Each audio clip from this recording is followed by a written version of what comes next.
युक्तम् नित्यं ध्यायन्ति योगिनः कामदं मोक्षदं चैव ओंकाराय नमो नमः। अज्ञानतिमिरान्धानां ज्ञानाञ्जनशलाकया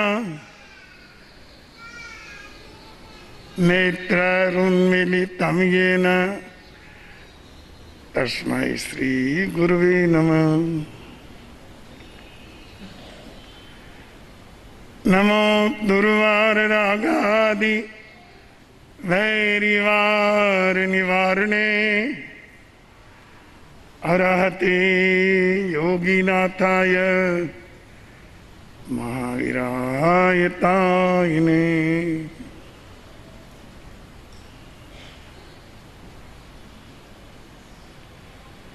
प्रिय श्रोताजनों,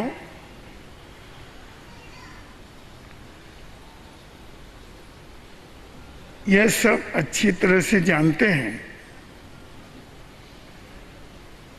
कि हमारे शरीर में अगर कोई विकृत वस्तु पहुंच जाती है तो हम बीमार हो जाते हैं। ये शरीर कोई विकृत वस्तु को स्वीकार नहीं करता और उसी का परिणाम व्याधि है। जो बात अपने शरीर के विषय में है, यही बात अपने आत्मा के विषय में भी है, अपनी चेतना के विषय में भी है। अपनी चेतना भी किसी विकृति को स्वीकार नहीं करती।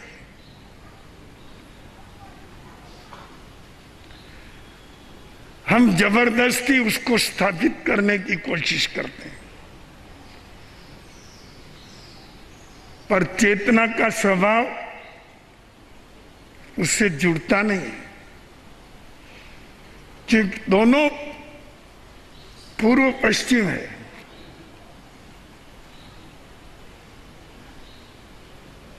अपना चेतना का स्वभाव अलग तरह का है और बाहर से आने वाले जितने तत्व हमारे चेतना में पहुंचते हैं या हम पहुंचाते हैं, वे सब चेतना की दृष्टि से, अपनी आत्मा की दृष्टि से पर होते हैं, वो स्व नहीं होते। इसलिए हमारी सिद्धांतिक भाषा में दो शब्द बहुत महत्व रखते हैं, एक स्वभाव और एक परभाव।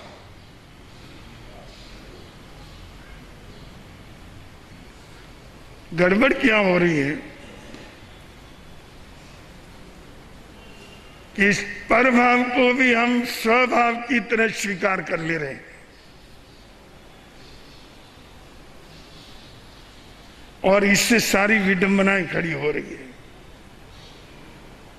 और अपने जीवन के जो आंतरिक जगत में जितनी बीमारियां आ रही है, वो सब तुम उनको एक में कर रहे हो, इसलिए आ रही है। दोनों की भिन्नता का बोध तो होना चाहिए। चलो तुम किसी मेहमान को अपने घर में ठहराओ,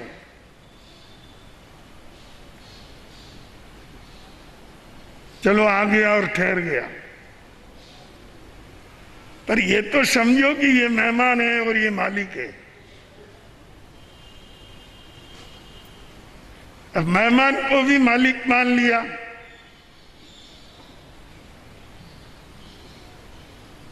उसको एक दूसरे से जोड़ दिया, तो फिर अशांति और ग्रह कलह होना ही है। अब आप समझिए कि आपके जीवन में आने वाली बाहर की बातें क्या है। विकार और व्यवहार ये सब बाहर के ही है। आप बड़ी शांति से बैठे हैं, आप न इस समय किसी क्रोध में है, न ईर्ष्या में है, न द्वेष में है। प्रवचन श्रवण कर रहे हैं, लगन से कर रहे हैं, ध्यान से सुन रहे हैं और संतों के दर्शन कर रहे हैं। अभी आप लोग बहुत शांति में जी रहे हैं। सारी दुनिया बाहर रह गई और अभी आपके जीवन में समरस की एक धारा बह रही है। पर एक दुश्मन आकर के आपके पास बैठ गया। जो ही वो आकर के बैठा, एकदम तुम्हारे अंदर में आग लगे कि ये बेईमानियां क्यों आया, और आया तो ये मेरे पास क्यों बैठा।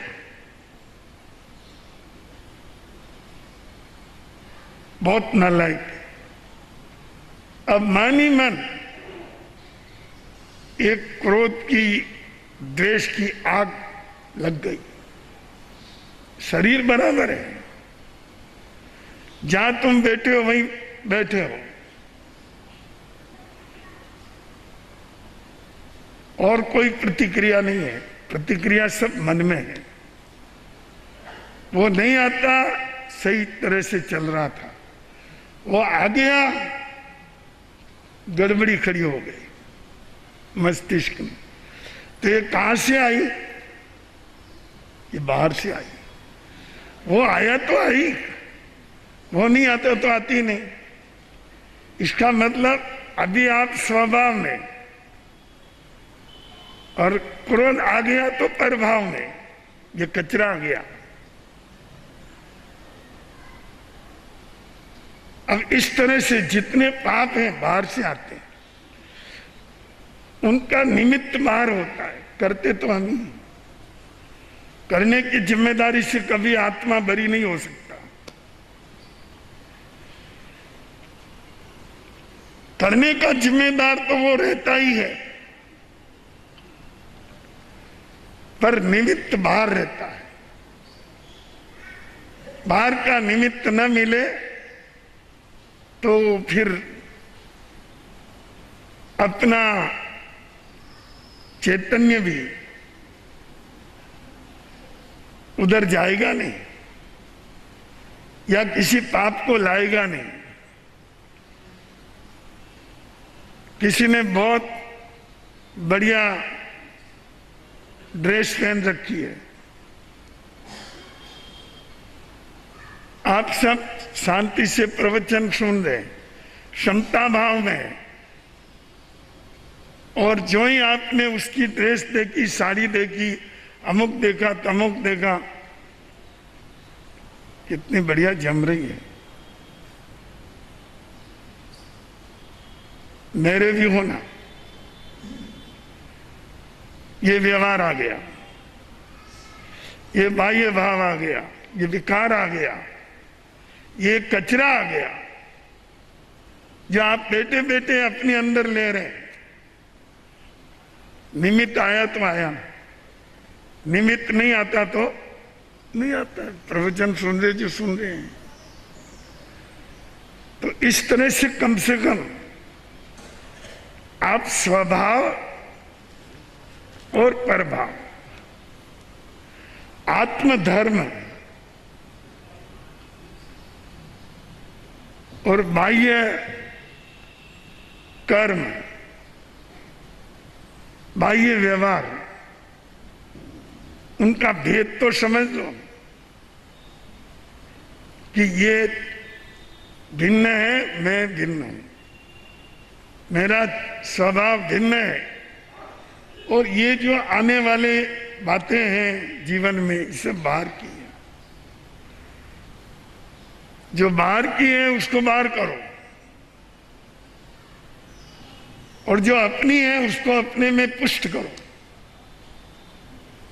यही धर्म का सच्चा अर्थ है। जीवन के अंदर हम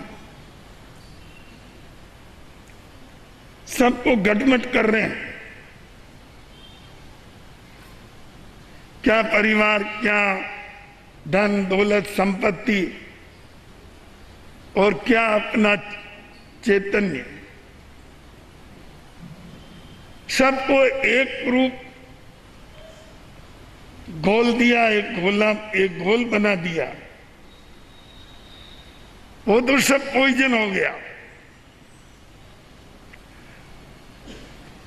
तो सत्पुरुषों ने एक आध्यात्मिक प्रयोग दिया कि अपने जीवन में जितने बाहर से विकार आते हैं उनको अलग समझो, और अपना आत्मभाव है उसको अलग समझो। चाहे रस आम की गुठली से लगा हुआ है और छिलके से ही जुड़ा हुआ है, पर रस तो रस ही है, वो छिलका नहीं है और गुठली नहीं है। सोना पत्थर में है, पर वह हमेशा भिन्न ही रहता है। पत्थर पत्थर है और सोना सोना ही है। हजारों वर्ष भी पड़ा रहे तो सोना पत्थर नहीं होता है। इसी तरह अपना जो आत्मधर्म है वह जन्म जन्मांतरों तक भी अगर अपने हाथ में न आए तो भी याद रखिए वो आत्मधर्म ही रहेगा। कदापि वह पुद्गल नहीं बनेगा, पाप नहीं बनेगा, विकार नहीं बनेगा, बाह्य भाव नहीं बनेगा। तो ये जो एक भेद विज्ञान है इसको समझना चाहिए। दो तरह की बातें हैं।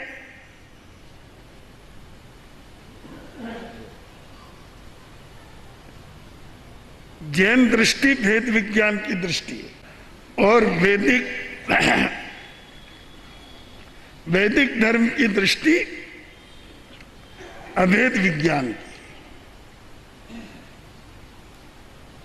जितने वैष्णव और वेद विज्ञ हैं उनकी मान्यता है कि परमात्मा से जुड़ो और अभेद विज्ञान होना चाहिए, दोनों एक हो जाएं। ये उनकी अभेद दृष्टि है। लक्ष्य उनका यही है कि आत्मा भी परमात्मा के स्वरूप को प्राप्त करे, उनसे जुड़ करके, परमात्मा से जुड़ करके। पर हम कहते हैं कि पहले पहाड़ तो हटाओ।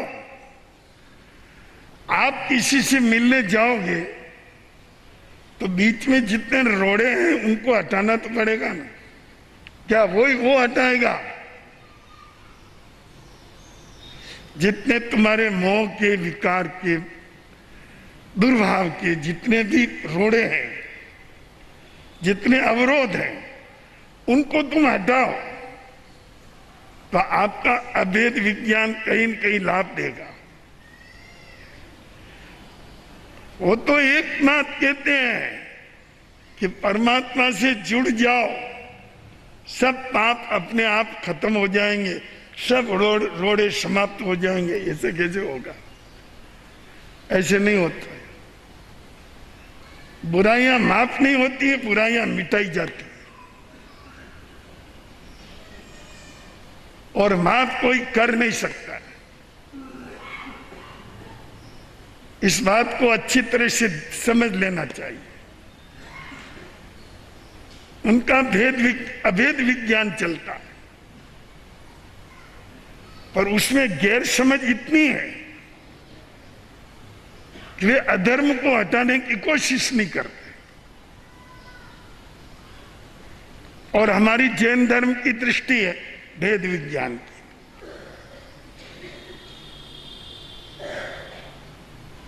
हमारा वितराग तत्व का ये संदेश है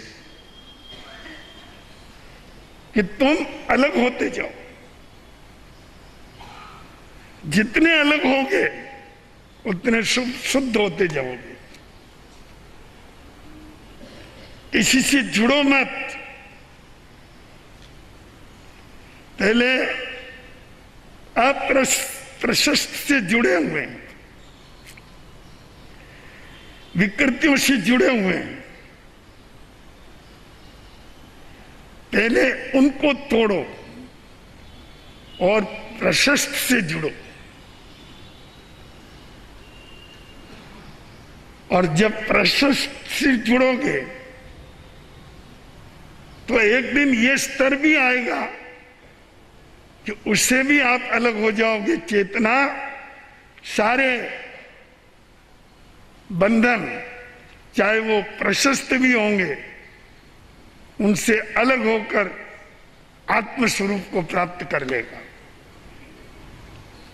ये हमारी प्रक्रिया, ये भेद विज्ञान की प्रक्रिया।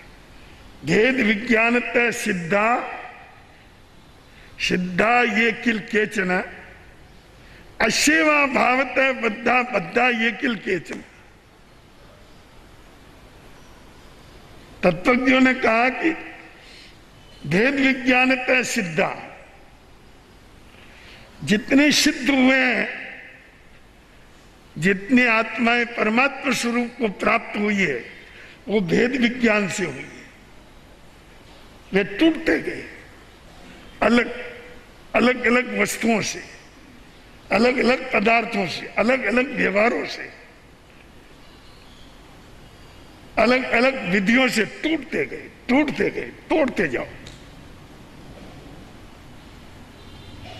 जब तुम्हारे सारे बंधन टूट जाएंगे, स्वतः आत्मा परमात्मा का स्वरूप प्राप्त कर लेगा। तो बंधुओं, भेद विज्ञानतः सिद्धा सिद्धा ये किल केचन अश्यवा भावतः बद्धा बद्धा ये किल केचन। और ये भेद विज्ञान नहीं होने के कारण ही सभी संसार में भटक रहे हैं और जन्म मरण कर रहे हैं, क्योंकि वो हर जगह हर चीज को अपने साथ जोड़ रहे हैं, हर चीज को जोड़ रहे हैं। धन, माल, संपत्ति, परिवार, यहां तक कि देह के लिए भी हमारा भिन्नता का बोध होना चाहिए। ये भिन्न है और मेरी चेतना भिन्न है। तो हम भेद विज्ञान की दृष्टि लेकर के चलने वाले हैं। हम भी परमात्मा स्वरूप को महत्व देते हैं, पर हमारा परमात्मा स्वरूप अपने आप में जगता है। हम किसी और से जुड़ करके परमात्मा नहीं होते। हम अपने कर्मों से अलग होकर के परमात्मा होते हैं। ये जैन दर्शन की विशेषता है। बंधुओं, राम का दरबार भरा था। गुरु वशिष्ठ अपना धर्मोपदेश कर रहे थे।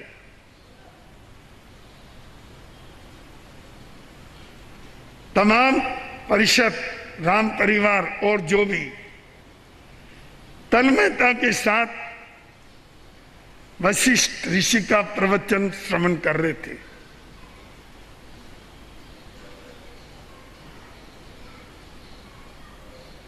एक हनुमान थे जो राम के पांव दबाए जा रहे थे।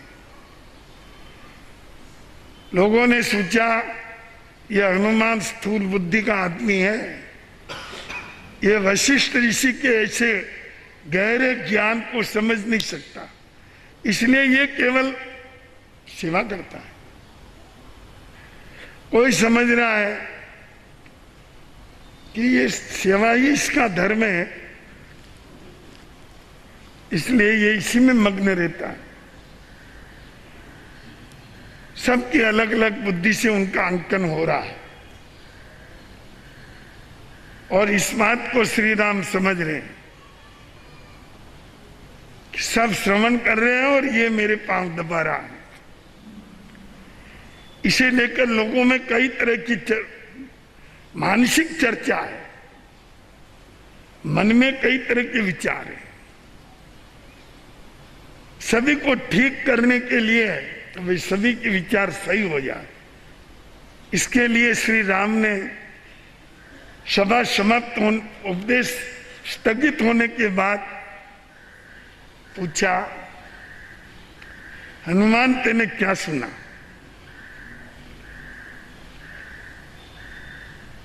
हनुमान ने कहा कुछ नहीं। ऐसे ज्ञानी महापुरुष जिनका उपदेश सुनने के लिए हम भी लालायित रहते हैं, तुमने नहीं सुना? हाँ, नहीं सुना। क्यों? हनुमान ने कहा, आपको मैं क्या बताऊं, आप तो सब जानते हैं कि नहीं बताना चाहिए। आपकी आज्ञा है तो बताता हूं। सुनता वही है जिसको कुछ समझना है, जिसको कुछ समझना ही नहीं वो क्या क्यों सुने? ये बात सुन करके वशिष्ठ ऋषि ने भी अपने शास्त्र नीचे रख दिए। उन्होंने देखा ये एक अजीब व्यक्ति है जो कहता है कि कुछ समझना ही नहीं है। श्री राम ने अगला प्रश्न किया कि भाई तुझे कुछ नहीं समझना है? हाँ। क्यों? जो समझना चाहिए वो मैंने समझ लिया, और जो समझ लिया उसके बाद और कुछ समझने का मैं समझता हूं कोई अवकाश नहीं है, और कुछ समझना कोई जरूरी नहीं है। तो सबकी उत्सुकता और बढ़ गई। वशिष्ठ ऋषि भी उत्सुक हो गए उसकी बात सुनने को। श्री राम ने कहा, भाई हनुमान, ऐसा तुमने क्या समझा कि जिसको समझने के बाद और कुछ समझना शेष नहीं रहता है? हनुमान कहते हैं, मैं तो मेरी बात करता हूं, अन्य की बात मैं नहीं करता। मेरे मन में ऐसा निर्णय है कि जो समझना चाहिए वो मैंने समझ लिया, और जो समझ लिया उसके आगे और कुछ समझने की मुझे कोई जरूरत नहीं। तो श्री राम ने कहा, भाई अच्छा ये तो बताओ तुम क्या समझ गए? ऐसा कौन सा अनमोल तत्व समझ गए जिसको समझने के बाद और कुछ समझना बाकी नहीं रहता है? हनुमान ने कहा, स्वामी ये तो मैंने पहले कह दिया कि ये बात मेरे लिए ही है, सबकी बात मैं नहीं कर रहा हूं। मैंने जो समझा है वो आपके चरणों में रखता हूं। और उन्होंने एक श्लोक बोला कि देह दृष्टिया तो दासों हूं, जीव दृष्टिया तदंश कर, आत्म दृष्टिया तमे माह इति में ध्रुवामति। मैंने केवल इतना समझा है कि देह दृष्टया तो दासों हूं, शरीर की दृष्टि से मैं आपके चरणों का दास हूं। शरीर की दृष्टि से सोचता हूं तो मैं आपके चरणों का दास हूं। ये शरीर आपके चरणों में अर्पित है और ये आपकी सेवा के लिए समर्पित है। जीव दृष्टया त्वदंश का, वैदिक धर्म के अनुसार हर आत्मा परमात्मा का अंश होता है।